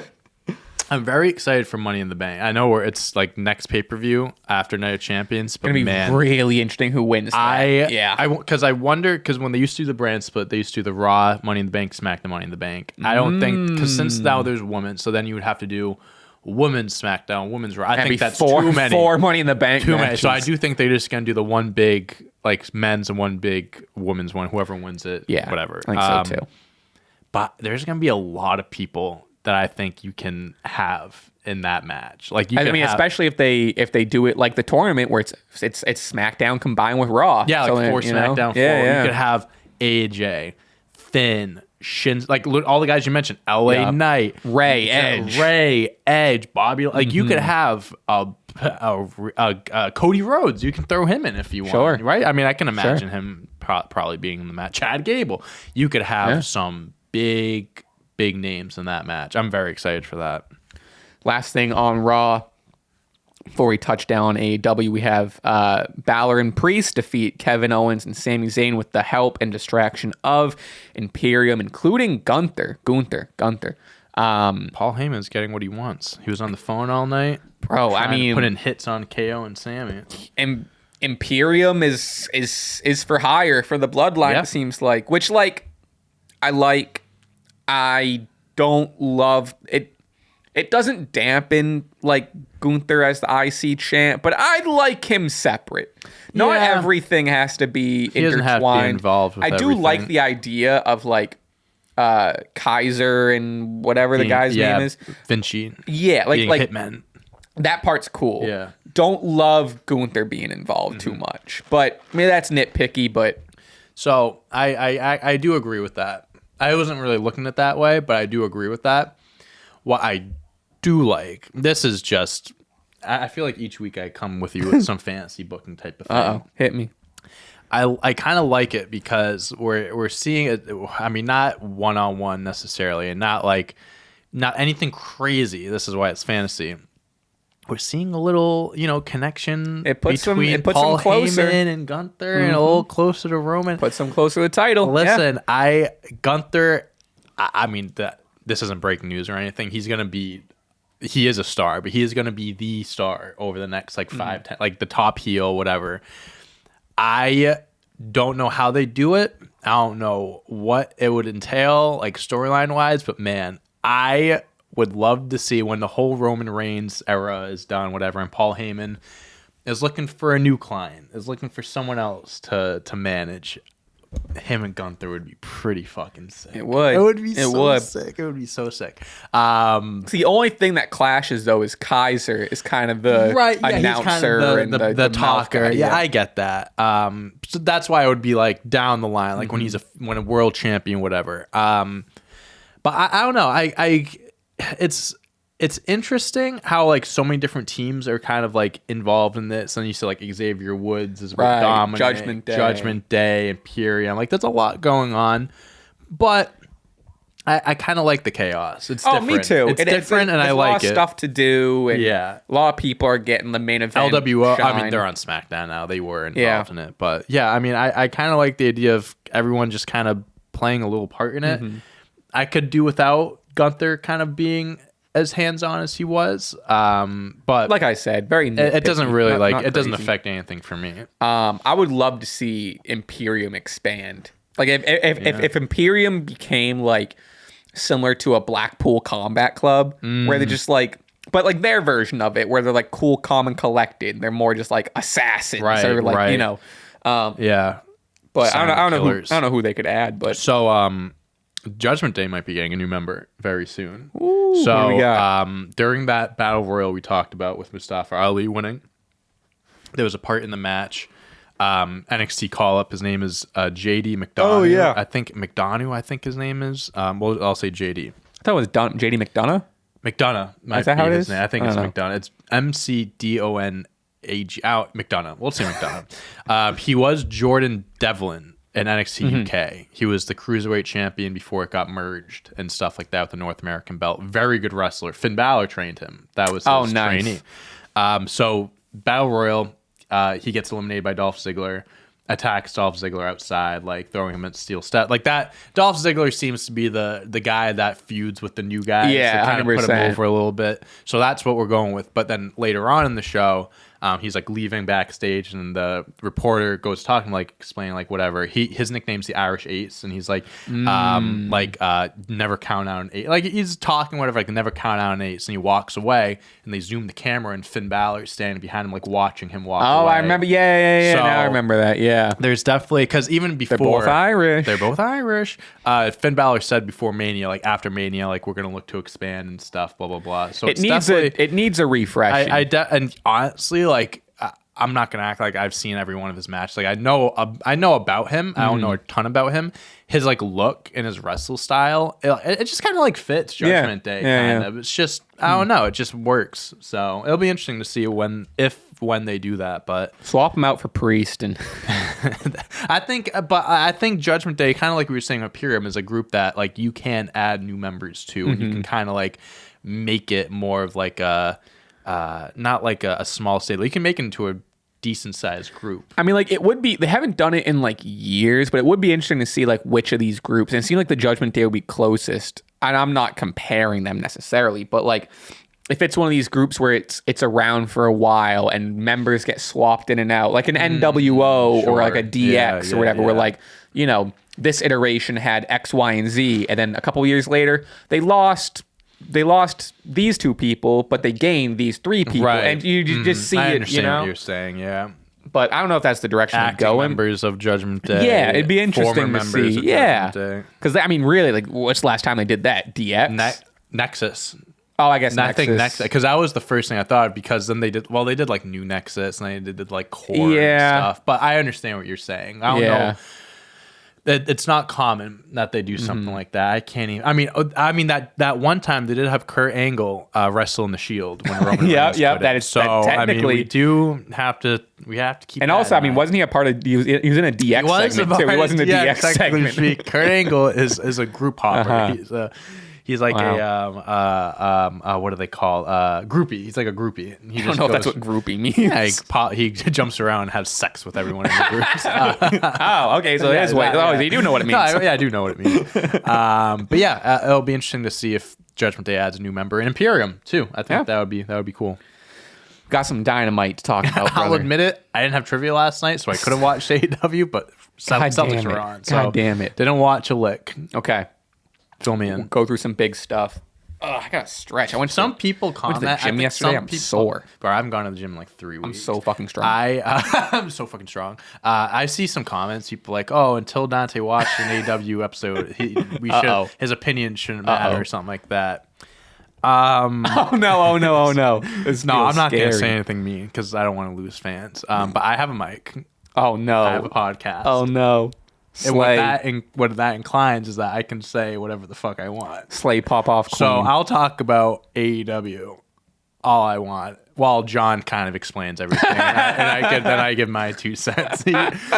Realistically, you are right. I really don't have much to say about AEW because I don't watch it weekly. But I watch the recaps. I watch the YouTube videos and stuff like that. You gotta hop back on once. Double or Nothing's getting closer. I will watch Double. I will. We're gonna do predictions. I will. No worry. We'll get to that. But it's our podcast. I can talk about it. My podcast. AEW time. Zip the lips. That's all you know. Orange Cassidy and Darby Allin defeat Lee Moriarty and Big Bill. I love this match. Shut the fuck are you talking about? The big criticism here, which I kind of agree. Doesn't make sense. Why did this even happen? It keeps Darby Allin on TV because he's involved in the 4-way. Orange Cassidy is on a great, I love his international championship run. Also just cool to see Big Bill. Love me some Big Bill. Big Bill's awesome. Big boy. But that's that. They got the win. Cool. We're keeping people strong. Didn't they announce that they were doing some sort of match for the international title? Good boy. What is that? Good boy. Orange Cat, you're right, because Where's my treat? Because Orange Cassidy announces it's going to be I think it's like 21 or 22 Blackjack Battle Royal at Double or Nothing for the International Championship. This guy is a defending champion. So it's 21 guys in the Battle Royal? Something like that, yeah. Oh, wow. 20-something. Well, 21 makes sense. Blackjack, 21. Oh. I was putting it together in my head. I was like, why is this such a weird number? Huh. So is it going to... It's for the winner is wins it like 21 guys in the ring at once, or is it I do like not know. Entrance? How they've done it. I think how they've done it before, or at least when they did. Remember they used to they did used to release the cards or each yeah, if it's going to be that thing, it would be like each what do you call it? Like suit. Like a spade, like 9-10 spades come out, or like whatever. It might. I'm assuming it's going to be like that. I think that's how they've done it. So I don't know. We'll see. I doubt it's going to start with 20 people. Because there's 52 cards in a deck. Well, they don't got to use every card. Yeah. They just do like the jacks and I don't know. Card. I don't know. I honestly don't know. I don't know if that's how they did it before. I don't know. But it'll be like that. I'm sure there'll be some surprises. But like Orange Cassidy it's like just laying it on the fucking. He was just so casual in the back with Renee, and he was just like, she was like, oh, like all these people want to challenge. He's like, well, I guess I'll just fight them all at once. All right, 20-person battle royal. Like just putting his fucking cock on the table. Yeah, I mean, and just being like, I'm just come and take it. Yeah, 100%. He is probably our best defending champion. I was going to say, is brother. he the best champ in AEW at least? I mean, most defending at least. Most defending, yeah, 100%. Sammy Guevara squashes Exodus Prime. Didn't really know who that was. Sounds like a transformer. I know. He's in his hometown, cuts a babyface promo. Same thing about the first match. We're just keeping the pillars on TV, keeping the pillars strong. So we got to get to Double or Nothing and have them all looking good and solid. I mean, I wish they took this time to build more story with each other. But yeah, I want to know more about Exodus Prime. Need more of his story. Exodus. No, that sounds just like an actual. I mean, he got squashed, so it wasn't anything notable. I don't know. Yeah. Doesn't look anything like Optimus to me. Exodus Prime is now all elite after his performance. He got squashed. Yeah, because of how good he looked. We're going to give him a contract. Something that I can't wait until it's over. Oh, I saw this video. I could care less about this. FTR gets jumped by Jarrett and Lethal's stable, and then Karen Jarrett. What year is this? What year? What year? This isn't TNA anymore. It does. It literally feels like Jeff TNA. Jarrett just came in and injected TNA into the veins. Was Karen in like TNA? Oh yeah, I didn't know. She was a big part of it for a while. Was she a wrestler? What did she do? So it was kind of like so her and Kurt Angle were married in real life. Oh, and really? They got divorced. Oh, and then Jeff Jarrett. Because there was a whole like they had to hold Jeff Jarrett. We talked about this a while ago because there was a feud, right? And they like actually hated each other or some shit. For a while, she was managing Kurt Angle, and then she turned on him, went with Jeff, her real life husband. And it was there was a lot of real life stuff in it. So Karen Jarrett was a pretty big figure in TNA for a while, and now she's doing the same thing they did. I don't care, dude. This isn't 2011 anymore. This isn't like 2009, 2010 anymore. Yeah, it's like FTR won the titles, and I was expecting them Great moment, and now they get thrown into this. Yeah, I mean, granted, like, and I've said it before, like Jeff Jarrett can still go in the ring, but just because you can still go in the ring, and maybe it sounds a little hypocritical because we did have that segment of like age doesn't matter and blah blah blah, but this is different. The story there's no story there.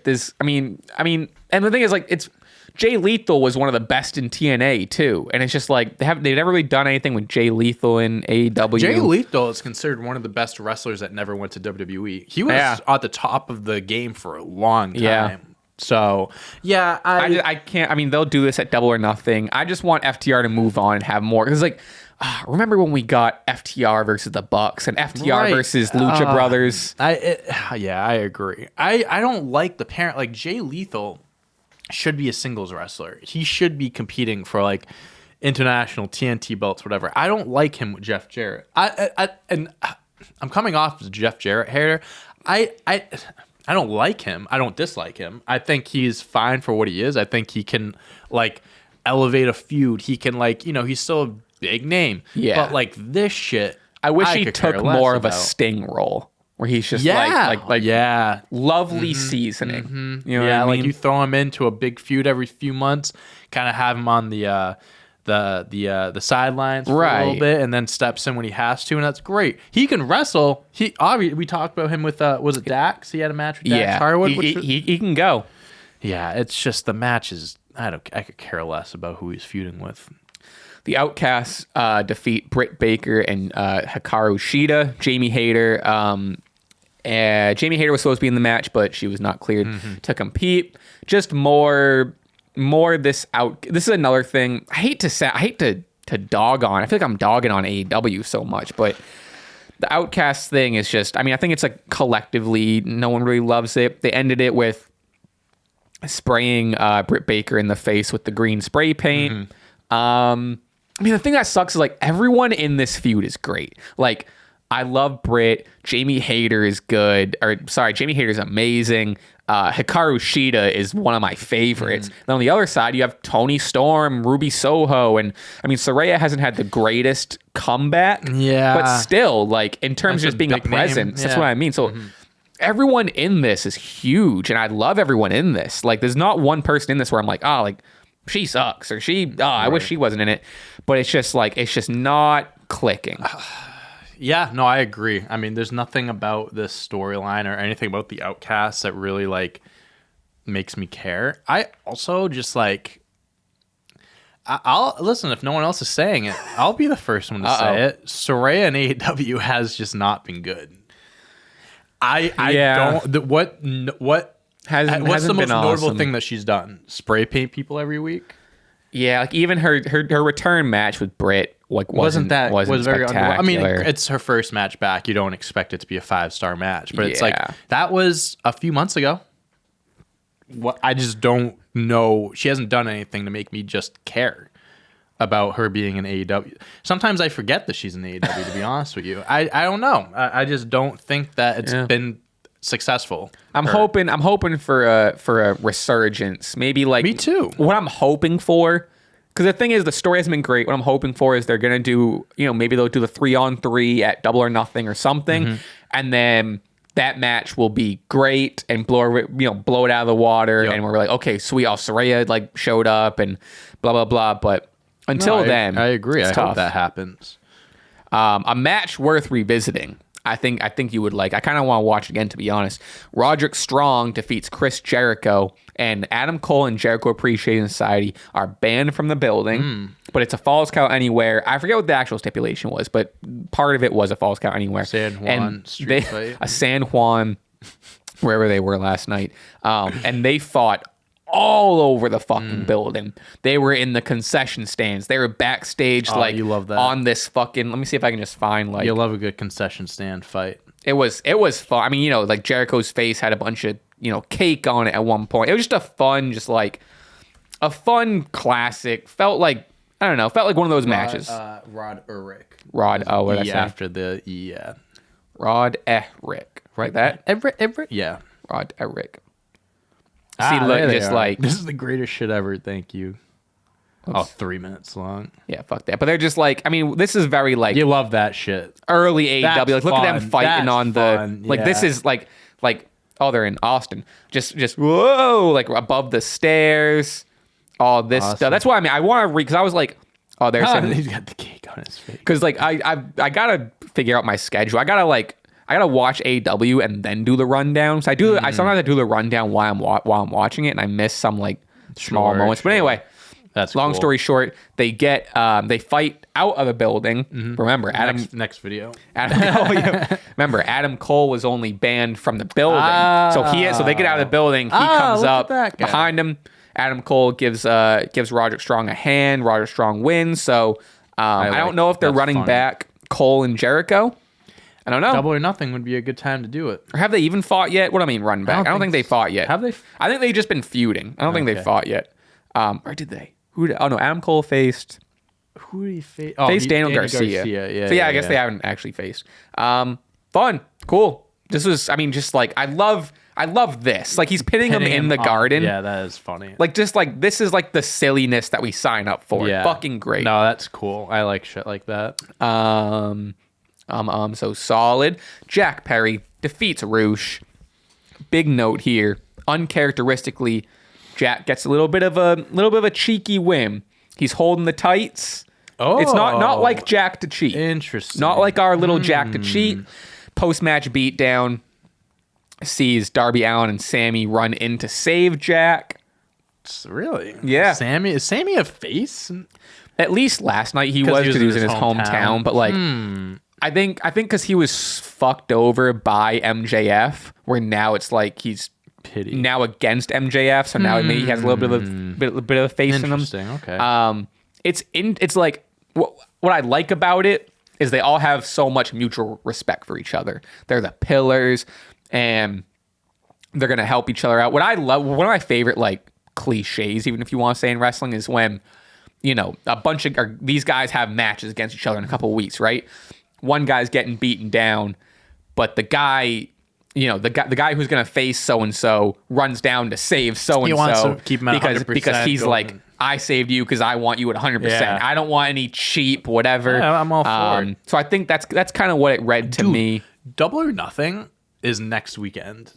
Yeah, It's the day after Night of Champions. I was thinking about that on the way here. I'm like, it's very close. It's very close. Isn't it? Wait, someone said, what's Battleground? Oh, NXT. Oh, right. Oh, that's in Mass. Yeah. Too bad I don't really. Not that I don't care about NXT, but not If we got free tickets, I might find myself. Yeah, for sure. Yeah, it's a little bit of. I don't want to. It's not too far, but it's not. Yeah. Yeah. Anyway, the card looks fun. We got great. Oh yeah, I forgot Jade versus Taya Valkyrie. That would be a good time for Jade to lose. And then, we'll get on. I'll skip this one, so we'll get on to it. But, oh wait a minute, what the fuck are they doing? Is this an? Oh wait a minute, what did this get announced? Jamie versus Tony Storm. I think it got announced last Tony night. Storm challenged her. Oh, okay. Orange. See, I watch AEW. yeah. Wardlow versus Christian, FTR versus Jeff Jarrett, Jay Lethal, the Pillars match. It's gonna be a good And a show. ladder match too. Wardlow and Christian Cage. So there's gonna be some shenanigans. Yeah. There. I mean, Luchasaurus is gonna have his hands all over win it. it for him or some shit like that. Last match before the big. I can't talk about this enough. But also, this was fun. Jay White defeats Ricky Starks, but here's why. It's because of disqualification. Ricky Starks. I wish I had my Ricky Starks. I wish every time I talked about Ricky Starks, my Ricky Starks. I mean, we could. Could you? No, we're not doing no more. We're an hour 33. I'm not editing. I'm not editing more. Why isn't it working? But Juice Robinson he's being a dickhead on the side and interfering with the match to the point where Ricky Starks is fed up with it. So Ricky Starks just takes the chair, uses it, and attacks Juice and Jay White to where it causes a disqualification. But Ricky's like, "Fuck it, I don't care. I lost this match.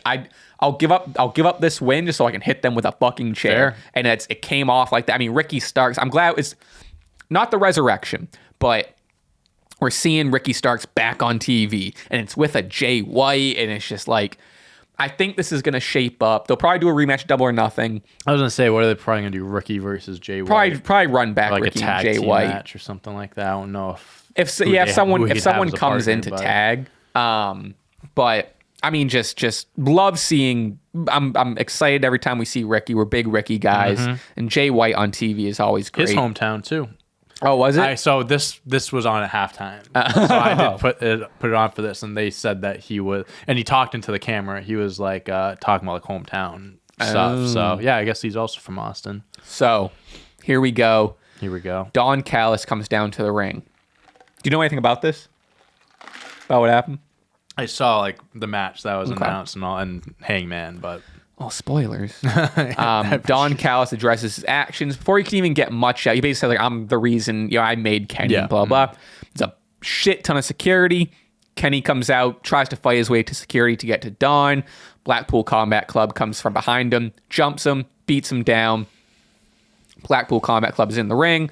Kenny is on the stage, all beaten up, and he looks like he's doing this like pose. It's almost like a Dragon Ball Z pose where he's like on one knee, has his hand on like his ribs, but he has his like fist down on the ground. You know what I mean? Just like that like fucking like pose. Yeah. He looks like Goku. He just, but maybe he made a reference to that. I think he's an anime guy. Oh, he loves that stuff. Yeah. But so they're like, this might have been said backstage. I forget when this was said, but John Moxley's like, we are the elite of this company and blah blah. Yeah. So anyway, the Bucks come out.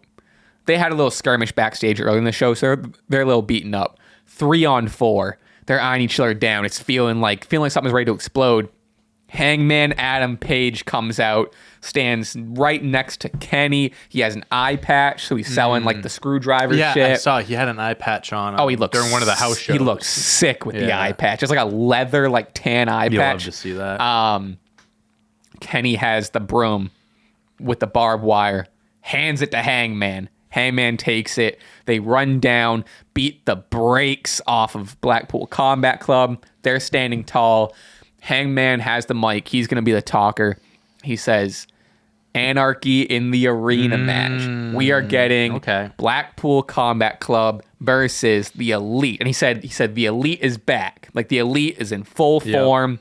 Fucking ecstatic. That's lit.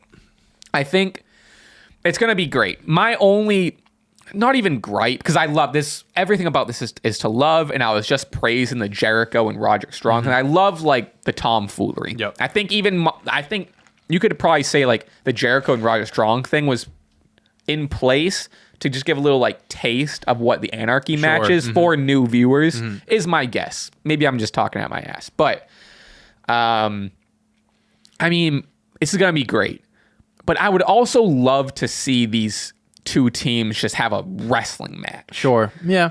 Which I think they're gonna, but like obviously we've seen this before where like it is a lot of just like, sliding someone across the bar and right. No, keep going. So it's gonna be fun. It's gonna be amazing. Not to say there's not gonna be a lot. Like the Bucks are gonna probably jump off something crazy. It's gonna be nuts and it's gonna be insane. But I hope, bleeding. Oh my god, it's gonna be bloody. Yep. I hope this also leads to and not, I mean, like I say standard matches, but like ladder matches or just like more standard wrestling matches in the future. Sure. With that said, I don't want that to come across like I'm shitting on the Anarchy and the arena match at all. Like that's gonna be a fucking ball. But I hope there's so many matches to do in this. You can revisit John and Hangman. Oh yeah, 100%. You can do a combination of anyone. You can do this. It's so many combinations. Yeah. I hope they run this for a while. I think is my thing. But I mean, this is gonna be and Kenny versus like John Moxley and Claudio. Sure. I mean, there's so many. There's a lot of different things you can do. A lot of one-on-ones. You could do Danielson versus Hangman. Yeah. Yeah, you could do a lot. And they don't even have any titles in this. Like, it's to this level. It's fucking crazy. Yeah, Claudio's he has the ROH championship. But like, obviously that's. I think Yuta had something. I think he lost it, right? The Pure Championship. I think so. Right? Yeah. I haven't seen him with it. He might still have it. The Ring of Honor event that they had not too long ago. But yeah, that's awesome. I am all the way signed up. Feed me this whole match with a spoon, daddy, please. Yeah, the match card for Double or Nothing is definitely filling out. When is it you said? May 28th, huh? May 28th, yep. And the day before is Night of Champions? Yeah. Wow. Big weekend. What a weekend. Big weekend for wrestling. So that's what, 2 weekends away? Next weekend. Yeah, weekend from... Holy shit. Today's the 18th. A week from Saturday is Night of Champions. Wow. Yep. And that's on at like 1 p.m. or something, right? I don't know if they have announced the time yet, but I'm pretty sure it's going to be around that time because that's when it usually is. That'd be a nice little afternoon. Oh, yeah. May 27th, 1 p.m. 1 p.m.? Oh, word. Okay. Couple afternoon beers. Come on. Doesn't get better than that. Wow. Well, that is our show. We're going to do a quick little wrestling news check just to make sure.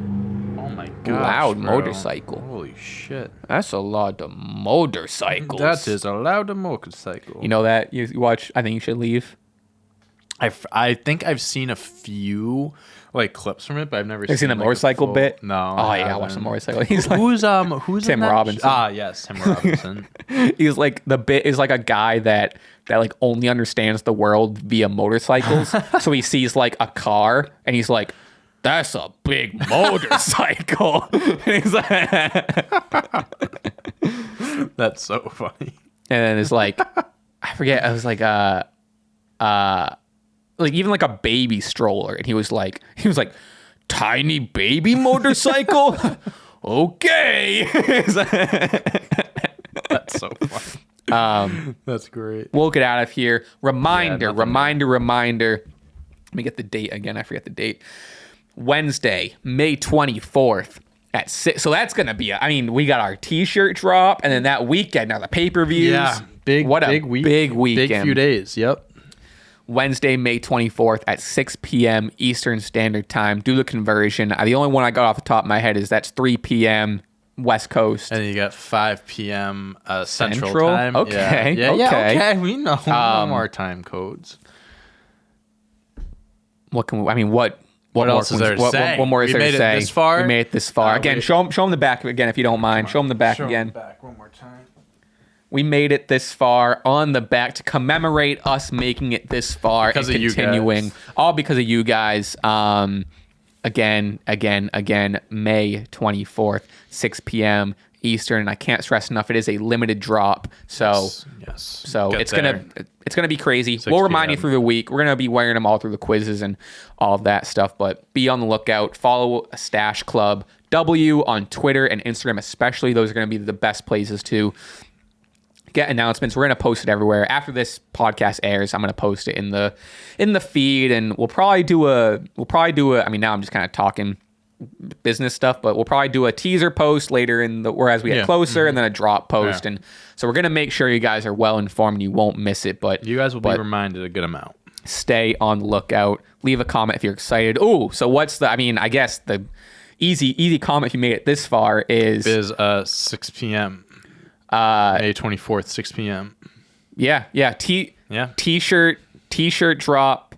Well, yeah. I guess something about the T-shirt drop. Whether it's I guess we can. Yeah, I guess we'll just do the date. I'm trying to think. I was trying to think of something succinct, but see ya. We made it to May 24th. I like that. There we go. We made it to May 24th. If you made it this far into the podcast, put in we made it to May 24th. T-shirt drop 6 p.m. Be there. With that said, you can follow me at Raspy Taylor on Twitter, Instagram, YouTube, Spotify, and Twitch. You can follow me on Twitter at Dante on Deck, and then Dante Toro / Dante Toro 11 everywhere else. You already mentioned the plugs for the Twitter, Instagram. Follow Stache Club Wrestling on TikTok as well. Follow me on TikTok too. I'm starting to get back.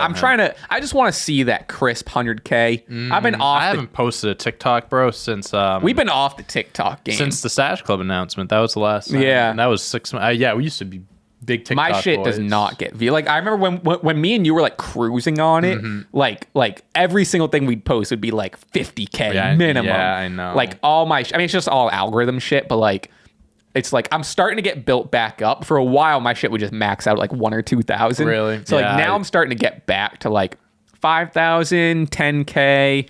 But it's it's the summer of TikTok returns. Maybe that's what it is. I don't know. So maybe you'll see us back on your TikTok feed, but not Stache Club. Help me out on there. I've been actively losing followers. I was at 94K. Now I'm at 93.9. So fuck off. I keep bouncing back and forth from.